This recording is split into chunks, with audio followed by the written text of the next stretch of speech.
Est-ce un lion? Murmura Aroganta terrifié. Ses pieds sentaient la terre humide. Il bavait dans son sommeil et lâchait des gaz à chaque mouvement. Aroganta resta assise près de la fenêtre, les yeux écarquillés. Je vis un cauchemar, pensa-t-elle. Mais je dois endurer, je dois changer, je dois devenir meilleur. Les jours passèrent. Brutus n'était pas seulement laid, il était cruel. Il la traitait comme une servante. Prépare ma nourriture maintenant. Mon dos me gratte, gratte-le. Lave mes pieds. Il se plaignait sans cesse, cette soupe a le goût de pierre. Pourquoi respires-tu si fort? Tais-toi. Pourtant, Aroganta ne se plaignait pas. Elle se levait tôt, nettoyait la maison, allait chercher de l'eau, cuisinait ses repas, lavait ses vêtements qui empestaient. Mais en silence, elle changeait. Elle recommença à sourire aux enfants, à s'excuser auprès de ses anciennes amies, à aider au ruisseau, à porter du bois pour les vieilles femmes, à saluer même les mendiants. Un jour au marché, une petite fille trébucha. Aroganta se précipita, nettoya sa blessure et lui offrit de la nourriture. Non loin, assise sous un grand manguier, grand-mère Élise observait. Elle murmura doucement, « Oui, elle a changé. » Cette nuit-là, Aroganta s'endormit aux côtés de Brutus, qui ronflait encore plus fort que jamais. Elle leva les yeux vers la lune par la fenêtre et chuchota, « Si je redeviens un jour belle, je promets de ne plus jamais me moquer de qui que ce soit. Je n'oublierai jamais ce que c'est que d'être brisée. » Alors, dans son rêve, grand-mère Élise apparut, rayonnante comme la lune. « Ma fille, dit-elle doucement, ta beauté est revenue, pas dans ton visage, mais dans ton cœur. À présent, tu es vraiment belle.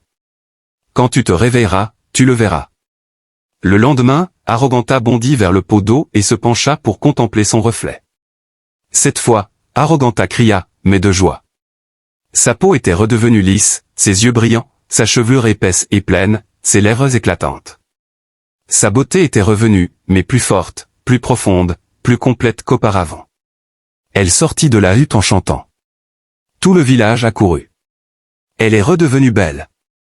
La malédiction est brisée. Brutus sortit en plissant les yeux. Lorsqu'il la vit, il recula, « Tu n'es pas ma femme. Ma femme était laide. » Aroganta lui adressa un sourire plein de douceur. « Merci, Brutus. Tu as fait partie de mon chemin. Mais qui préparera ma nourriture maintenant ?» pleurnicha-t-il. Elle lui tendit une calebasse remplie de repas. « Que tu puisses trouver quelqu'un qui t'aimera tel que tu es. » Puis elle quitta la hutte. Ses parents en larmes la serrèrent dans leurs bras.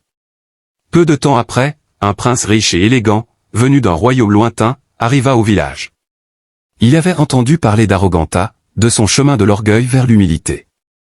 Lorsqu'il la vit, il tomba amoureux non seulement de son visage, mais de son cœur. Leur mariage fut le plus grand que le village ait jamais connu.